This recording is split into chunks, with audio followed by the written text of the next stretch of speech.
You're editing in Davinci Resolve and it's not working. You keep seeing these media offline, these weird green screens, or sometimes you'll hover over it, it'll look fine, and then, oh, media offline. What is happening? What is this? Why does it show that it's fine and it's not? When I go to render it, it won't work. Why doesn't it work?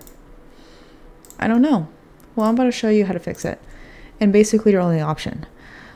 I'm sure by this point you tried relinking the clips and it's not working. Did all these things, delete the cache, reset the cache. You keep seeing this error. Valid codec. So that is very important. What I want you to look at is what codec the video is. H.264 High L5.1, which I do not have that codec. Usually it would just be H.264 and then this will work beautifully fine. However, that is not the case. I tried to see if I can download this codec and I had no luck, so let me show you basically your only option. Your option is to download Handbrake and convert it.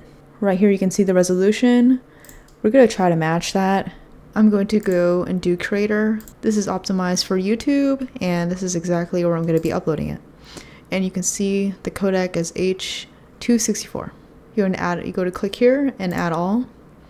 Then everything's going to be in the queue. All right, so the whole queue is finished. Now let's go back into Davinci and see if this actually worked.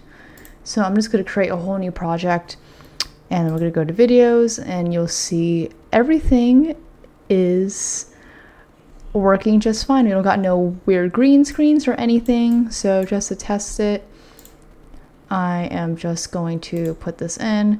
I didn't even change the project settings or anything, so let's see if this works. And we can just play through the thing. We don't see no weird.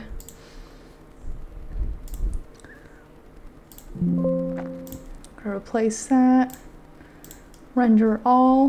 And let's see if this works. Actually, I didn't even try this. I just assumed this would work, so. But yep, it exported just fine. No media offline. So hope this was helpful to everyone because this is a really frustrating thing to deal with in Davinci. And thanks for watching.